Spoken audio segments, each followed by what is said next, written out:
a handsome Olympic skier. Spider was king. Everyone looked up to Spider. Everyone wanted to be Spider. A sexy French starlet. She was beside herself to get a hold of Spider. A killing that shook a ritzy resort town. I'd say that 90% of the people in Aspen considered it murder. And led to one of America's first celebrity trials. I am not guilty of it.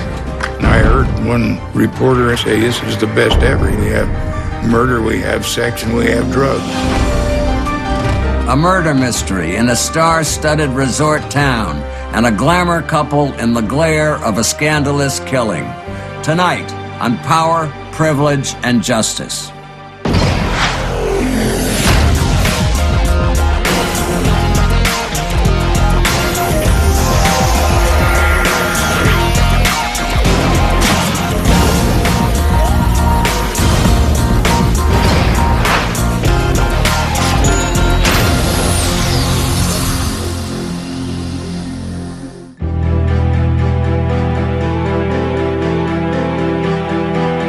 (1976).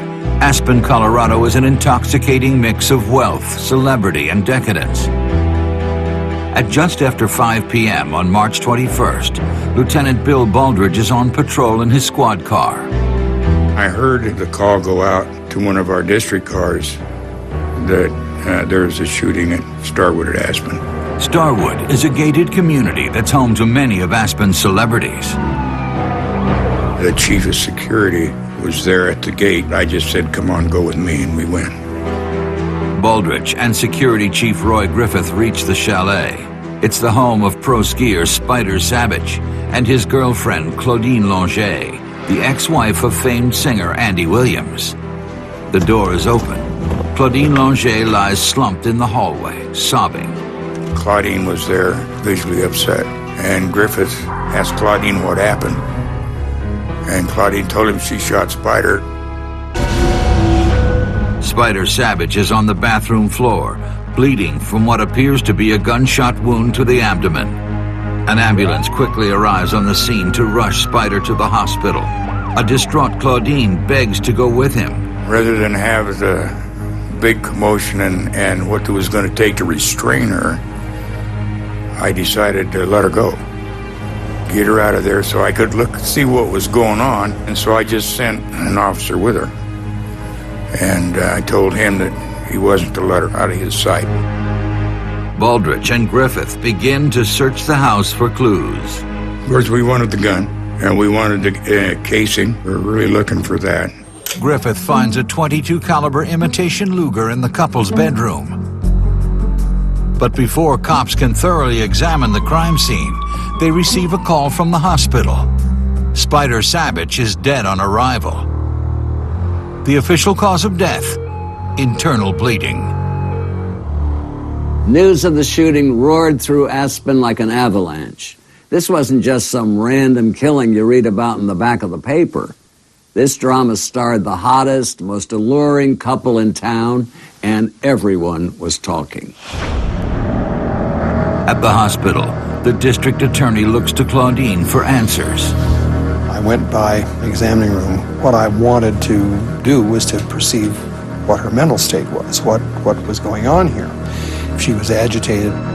She looked troubled and distraught at the time, but she was obviously coherent. She knew where she was and what was going on. It was a serious situation. Claudine is anxious to tell her story. It was all a terrible accident. Spider was going out of town. She wanted to know how to use the gun for safety. That was her defense, that Spider was showing her how to use the gun because he was leaving, and it went off accidentally.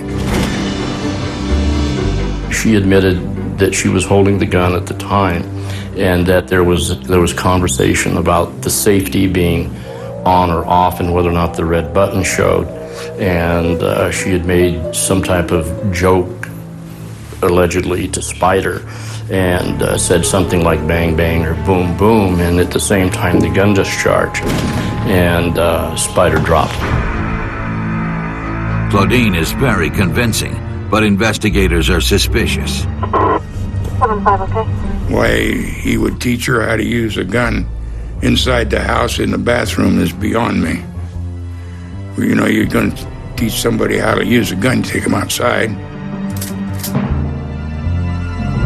We started to wonder immediately about what was going on here and what the reasoning was for her to need a gun. There was no need where that house was at in the security that was afforded that neighborhood at that particular time for her to be worried about herself or the children and immediate maybe intrusion into the home. Sabitch's autopsy reveals that the bullet that killed him ripped through his descending aorta. Claudine's credibility takes another hit when police examine X-rays. Investigators believe that Sabitch may have had his back turned when he was shot. When we saw it in the X-ray, the position of that projectile in him told us that he was bending over and he wasn't paying attention to her. Claudine's claim that the shooting was an accident is becoming more suspect by the second. Things weren't quite stacking up as far as what we were seeing at the very early stages of the investigation. So we proceeded with the idea that there possibly could have been premeditation in the shooting. At 8 p.m., Claudine is taken to the Aspen Police Department and questioned by Lieutenant Baldridge. There's only two of them there. She had the gun and Spider got shot, so we just went ahead right then and arrested her. Claudine hires prominent Aspen attorney Ron Austin to represent her. Just said that you can't book her, I'm taking her out of here on bond, and I said, well, I know you're going to take her out on bond, but I'm going to book her, which you did. We booked her and we released her. Claudine Longet is charged with homicide and criminal negligence. But this murder suspect has help on the way. At 10 p.m., the Aspen County Airport, normally closed in the evening, is opened for a private jet. On board is Claudine's ex, celebrity crooner Andy Williams. I mean, these people have a way of doing what they want to do. At 11 p.m., a judge is awakened and warrants are issued to search the crime scene. Investigators need to take a closer look. We were looking for, hairs, fibers, anything that would give us a clue whether there'd been a physical altercation or something like that. The drawers weren't open or ransacked. The furniture in the room was fine. It was lacking, really, any physical evidence. There wasn't anything earth-shattering there, except for that diary. Longet's diary was on top of the dresser. It was a large book, and she had been writing in it, obviously. What secrets lurked in that leather-bound diary? With all of Aspen clamoring for answers, it looked like Claudine's life was about to become an open book. Everybody was very upset, extremely sad. Their town hero had just been killed, and no one could really believe it. The shocking news of Spider Sabitch's death rockets through Aspen on the morning of March 22nd, 1976. I heard it on the radio the next day, and then I read about it in the weekly Aspen Times. It was the buzz of the town. Claudine Longet spotlight on Aspen. The town was not happy on any level. A lot of the community was very upset that this very bad publicity had fallen in our direction, and that America's top ski racer was dead at the hands of some paramour. Claudine Longet had finally made it to center stage, but it wasn't the kind of fame she'd spent her life in search of. Claudine Longet always dreamed of fame and fortune. At 18, she left her Paris home for the neon lights of Las Vegas. Trading on her authentic French roots, she landed a coveted spot in the Folies Bergère, Vegas's hottest new burlesque show. She was quite unique. Between her French accent and her very gentle voice and her waif-like appearance, she was very different. But Claudine's big break didn't come on stage at the Tropicana. After a show one night, her car stalled. A good Samaritan pulled over to help. Behind the wheel was singer and Vegas headliner Andy Williams. The 33-year-old bachelor found the young exotic showgirl from Paris irresistible. Despite a 14-year age difference, they were married on Christmas Day, 1961. I guess Claudine's car broke down at just the right time. In 1962, Andy Williams released his signature song, Moon River.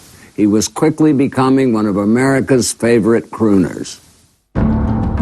Andy Williams was many times mentioned in the same category as a Frank Sinatra or a Perry Como or the people who were really big back then.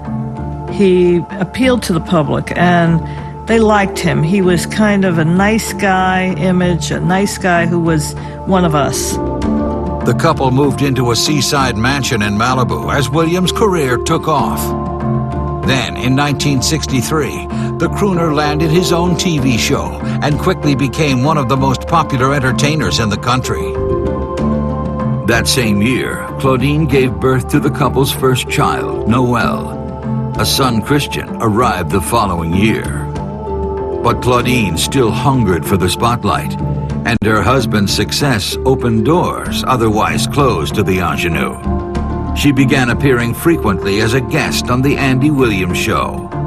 She was not like your usual American superstar, and that seemed to touch some sort of a chord with the public, and they were interested in her.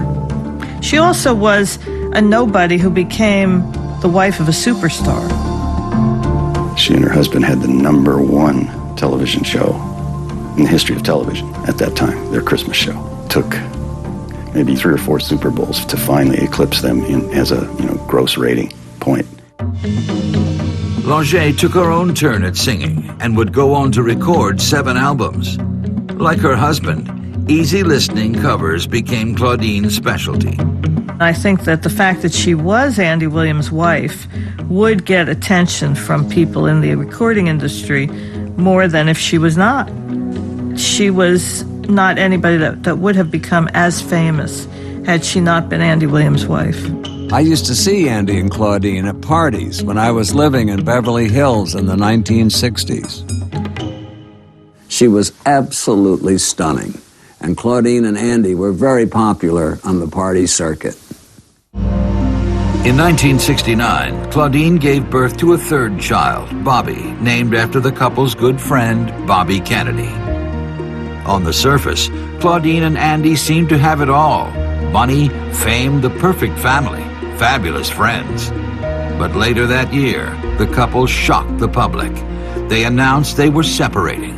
The storybook marriage was over. She wanted to get Hollywood in her rearview mirror, That's why she came to Aspen.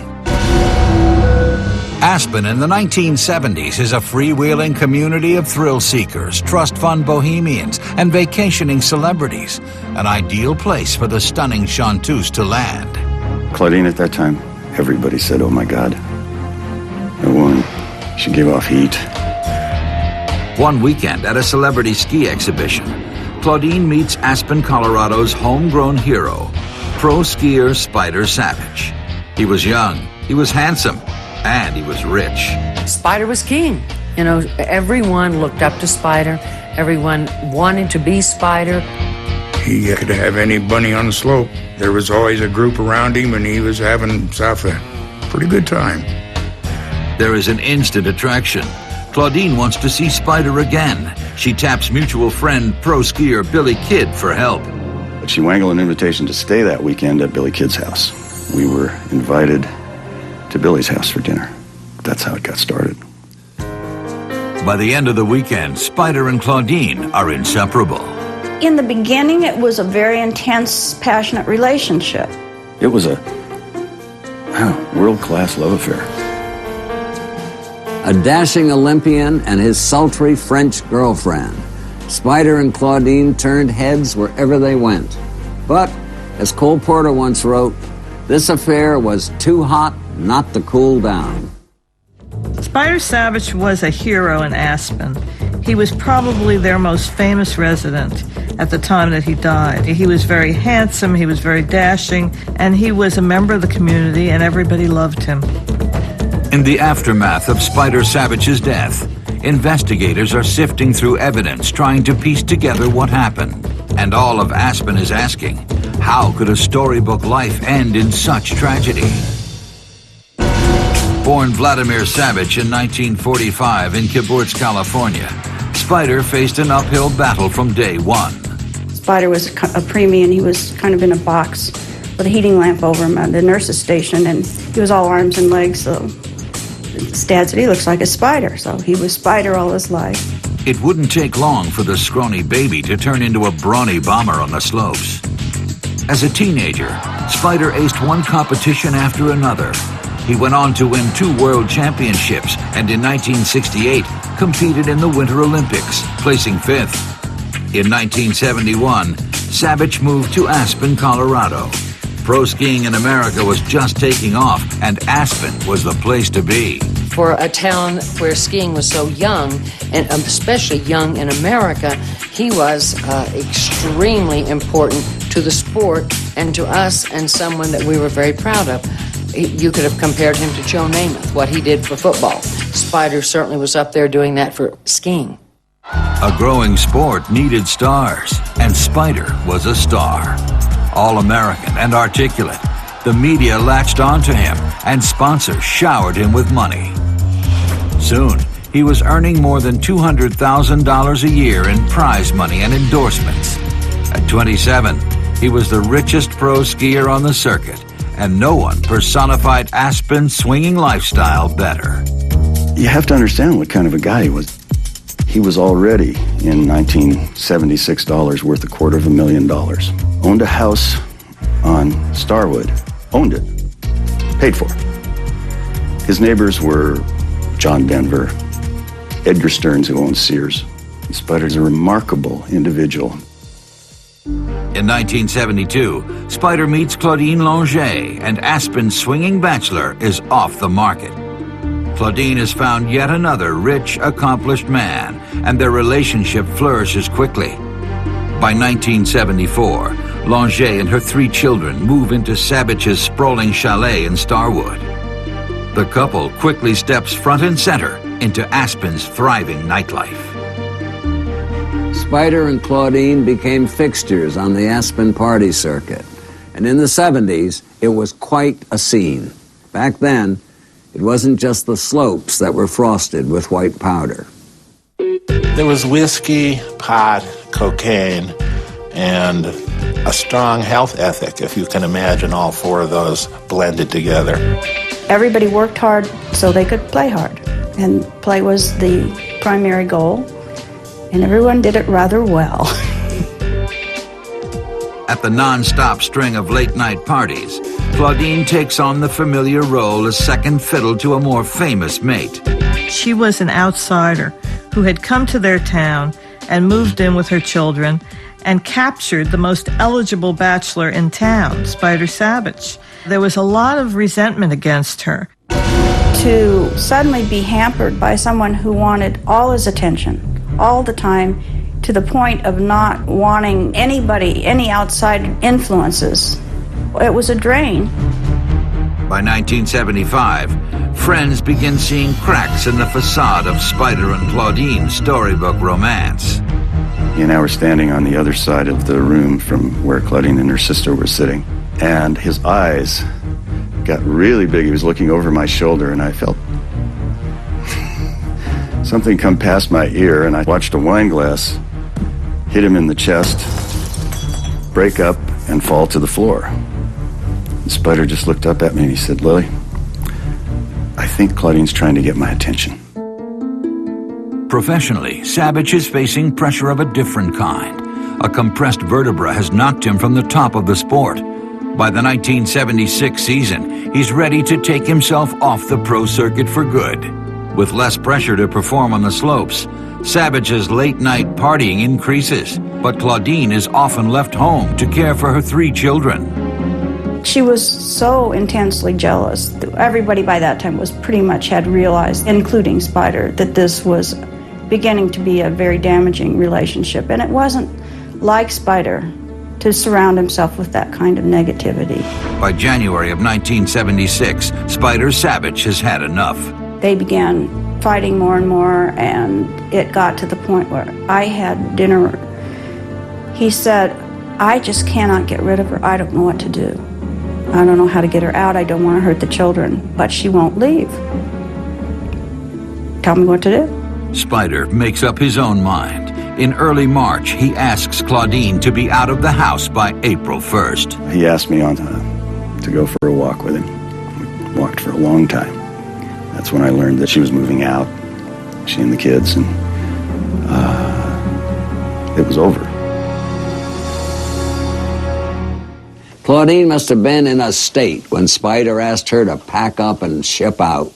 And without the golden boy by her side, her life in Aspen would head downhill fast.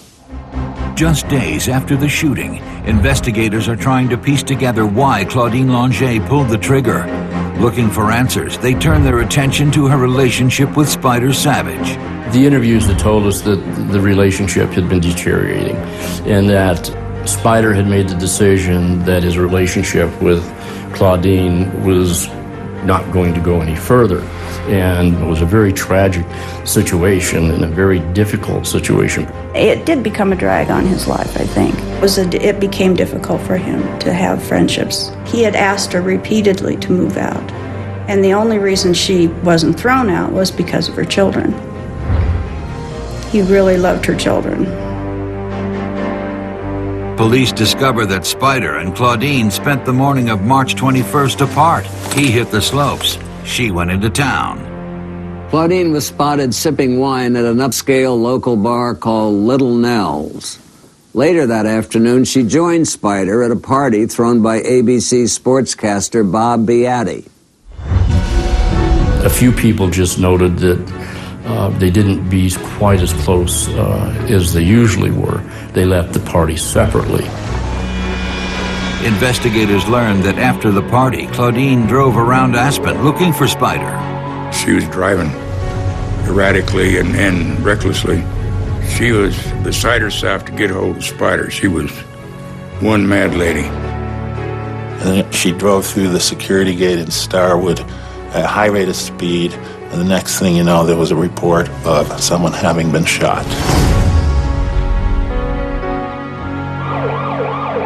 Now, just days after the shooting, forensic evidence begins to punch holes into Claudine's story.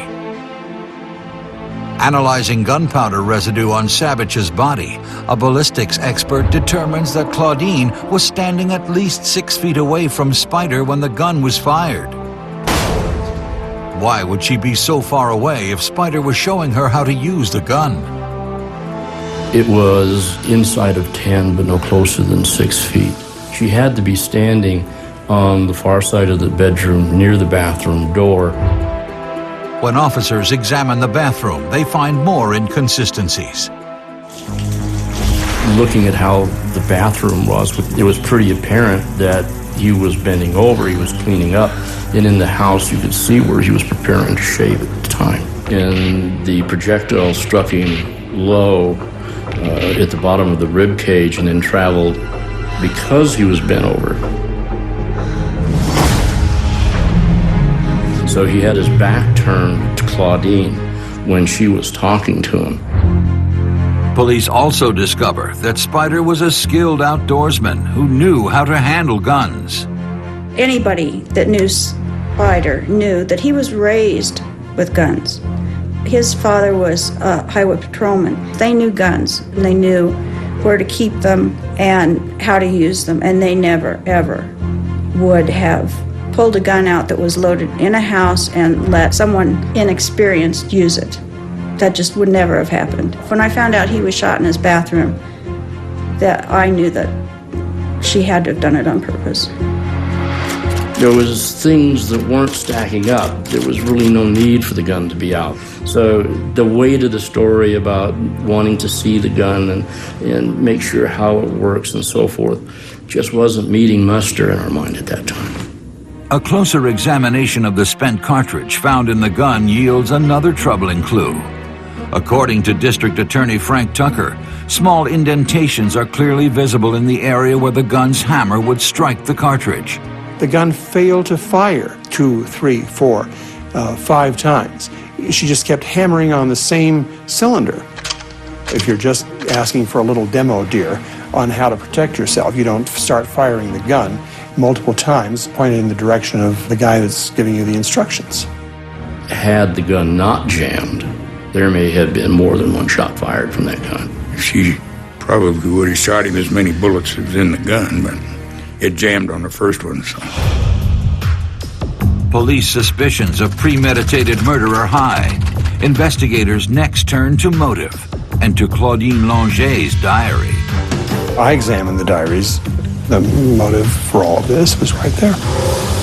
And there was Spider, and he was there, and he was telling her that on the 1st of April she was toast, and she was down the Starwood Road. And she wasn't going to have that. She was going to bring it under control. She was going to manage this guy to the extent that he was not going to dump her. And that was what the diaries were about.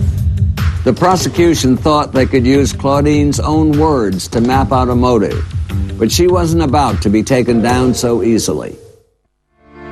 As investigators close in on the truth about what led to Spider Sabitch's death, rumors are sweeping across the small resort town. Well, you heard everything. You heard that it was a total accident. You heard that it might not have been an accident. You heard stories from people who really had no information at all. Rumors were flying, and no one really knew what to believe. Aspen's reaction to the shooting was extremely surprised. I mean, everybody was, what is this? This couldn't be. And yes, it was. I'd say that 90% of the people in Aspen considered it murder. Aspen went into deep mourning over the loss of Spider Sabitch, but nobody shed a single tear for Claudine. The court of public opinion was stacked against her. Prosecutors believe that Claudine's diary proves that she shot Spider in cold blood. On April 8, 1976, Claudine is arraigned on charges of homicide and criminal intent. She pleads not guilty. Longet and her ex-husband, Andy Williams, immediately put their wealth and connections into action. They hire one of Los Angeles' most prominent criminal defense attorneys, Charles Weidman. Reasonable doubt for a reasonable price. The good attorneys, the best criminal defense attorneys, have a high batting average. And obviously there was an unlimited budget. She got the best that money can buy. Celebrity coupled with money is deadly to the justice system. Celebrity comes in the front door, justice goes right out the back door. The trial is set for January 1977. Immediately, the defense goes on the attack. They file a pretrial motion seeking to have the diary thrown out. They wanted to suppress the evidence that we had taken because obviously it wasn't in the interest of their client. Certainly they didn't want the diary. So we had that fight. Ron Austin argues that police had specifically listed Claudine's diary on their search warrant request, but Longet says the diary was hidden in her dresser drawer, and that police wouldn't have known the diary existed unless they had already searched for it prior to getting the warrant. To prove their case, the defense uses the police department's own photographs of the bedroom. As we went through the room photographing, one of the detectives removed the diary to read it and was thumbing through it sitting on the bed. As I came around and photographed that particular piece of furniture, my first photographs depicted the dresser bare. And I knew it might have evidentiary value. I did flip it open, took one look and just shut her down and backed away from it. Baldridge placed the diary back on top of the dresser. Fisher then photographed the room a second time. First it showed it bare, and then it showed the diary back on the dresser. My own photographs of the crime scene supported their allegation that it had come from the third drawer, or at least led the court to believe the possibility that he existed. A diary found in a closed drawer is private and protected. The judge rules it inadmissible. Obviously, when we lost the diary, we couldn't show why she was moving out, and that she was moving out, and that there was pressure for her to move, and that there was a relationship that was splintered, and that she was very upset and angry about the fact that she had lost another guy. The defense then argues that on the night of Spider Sabitch's death, police mishandled the .22 caliber pistol. Roy Griffith found the gun on the bed and hands it to a cop who takes it in a handkerchief and puts it in the glove compartment of the car. I mean, that is verboten. Then the gun mysteriously is unaccounted for a while, and what had happened was it originally stayed in the sheriff's office car for some time. It resulted in a real issue of suppression or possible suppression at the trial under a chain of custody issue. When the gun was found, an inexperienced officer removed the spent cartridge. This scene was so contaminated by the time that the true investigators showed up, there were bound to be legal problems looming over the horizon. Because the officer is not a gun expert, his testimony is denied. Somebody disarmed the gun who was not a gun-qualified expert, who was not qualified to testify about disassembling and assembling guns, and the judge was such that he wouldn't allow it in evidence. The prosecution now has to make its case against Claudine without its two biggest pieces of evidence. The difference between criminally negligent homicide and first-degree murder is in the misfiring of the gun and our inability to show the trigger was pulled more than once. So we never did get that in there. What seemed like a slam dunk for the prosecution was no longer a cut-and-dried case. Press from around the world were turning their attention on Aspen, and the demure actress with the French accent was about to take center stage. In early January 1977, the long-awaited trial of Claudine Longet is about to begin. Press from around the globe descend on Aspen. They were stars, and the killing of Spider Sabitch was a huge story. And it was probably the first big celebrity trial of the era. There had not been many of them at that point. And it drew a press corps that was enormous. It drew attention to Aspen that was different than any attention Aspen had ever had. The trial turned the quiet Rocky Mountain village into a circus. I think longtime Aspen resident Hunter Thompson had it right when he said it was like fouling your own nest. We had people jumping around and coming running up to you and asking you all these stupid questions. One gal, and I heard one reporter in a restaurant say, "This is the best ever. You know, we have murder, we have sex, and we have drugs." The locals hated the photographers so much that they would play games where they tried to run them down with their cars, and they would yell out the car windows, "Vultures!" It was not a friendly atmosphere. Claudine Longet knew that in this atmosphere, image was everything.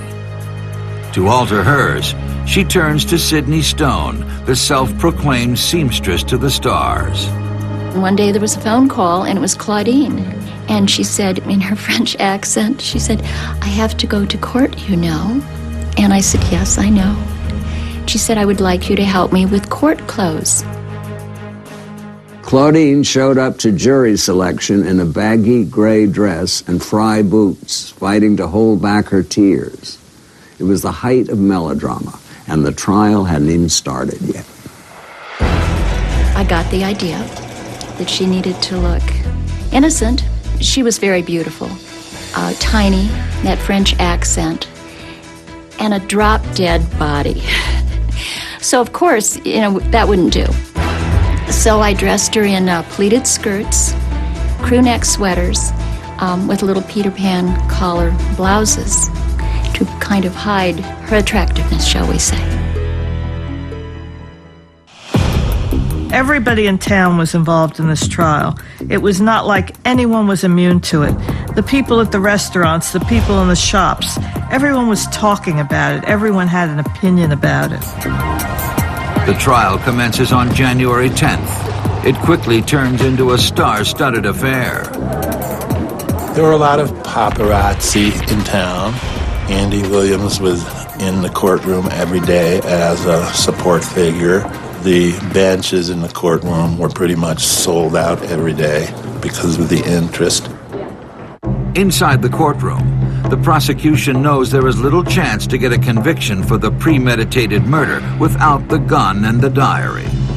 They decide to focus on the reckless manslaughter charge. Their argument?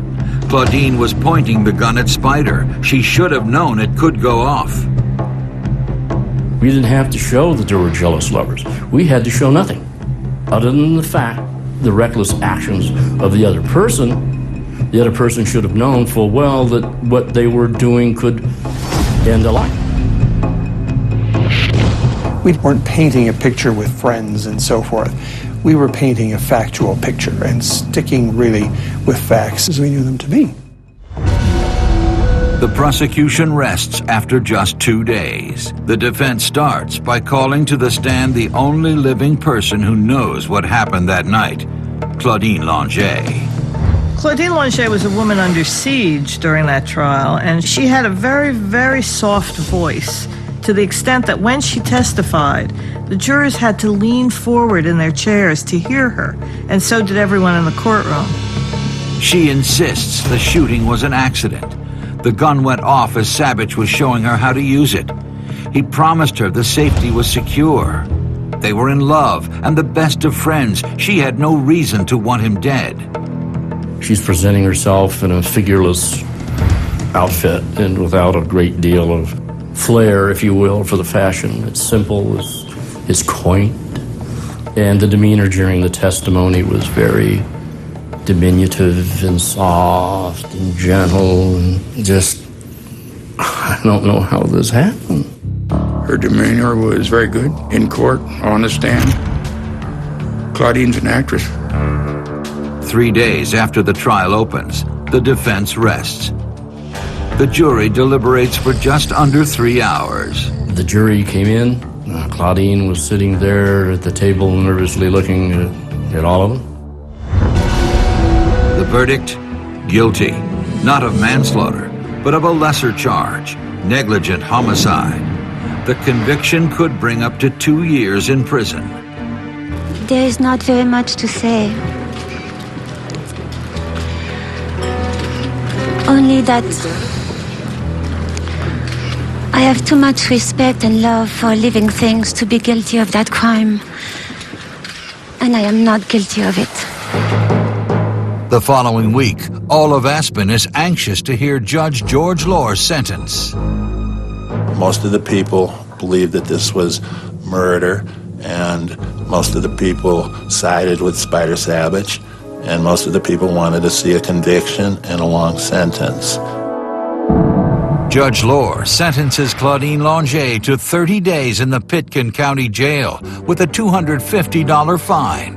It's a far cry from the 2-year max, and Claudine is also allowed the luxury of doing her time when it's convenient.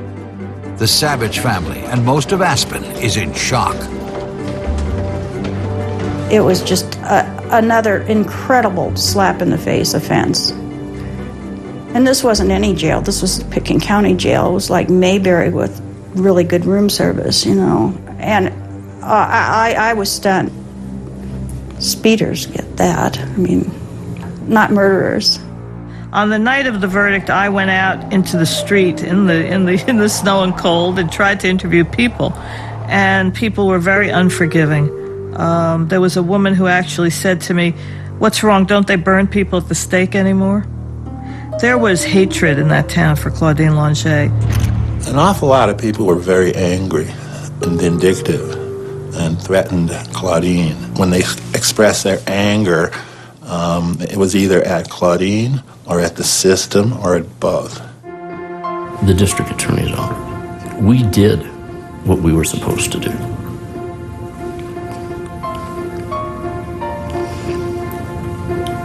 The judge did not. It negated his life.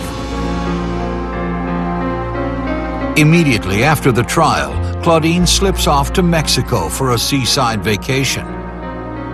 5 months later, when her kids are out of school, Claudine serves her 30 days at the Pitkin County Jail. She does some redecorating. She had painted her cell pink. I believe it was pink. Now, I don't know if that's sort of standard issue when you go to jail, that you get to paint your cell the color of your choice, but it was Aspen. The Sabitch family files a $1.3 million wrongful death suit against Claudine. But the case is settled out of court when Longet agrees never to speak publicly about Spider Sabitch's death or their relationship again. While Claudine did serve her time, those closest to Spider feel she paid too small a price for a life lost. She was initially charged with reckless manslaughter, and the jury reduced that to negligent homicide, which was the lowest conviction they could find for her. It was a misdemeanor. I don't think justice was served, but I think that, it has to hurt a little bit when you're on the receiving end. And it certainly didn't bother Claudine. Claudine went right on with her life. It wasn't the right thing. Non-negligent homicide, that's a misdemeanor. And you don't take somebody's life and be charged with misdemeanor unless it truly was an accident. I don't believe this was an accident. She killed him one way or another, but I didn't hear of very many people that didn't feel that she had just robbed us all of a really incredible human being. After the trial, Mick Jagger wrote a song called Claudine that mocked her role in the killing and her light sentence. The song was slated for the Rolling Stones' Emotional Rescue album, but due to legal wrangling, it has never been released. Claudine married her defense attorney Ron Austin in 1985, and the two continue to keep a home in Aspen. For Court TV, I'm Dominick Dunne.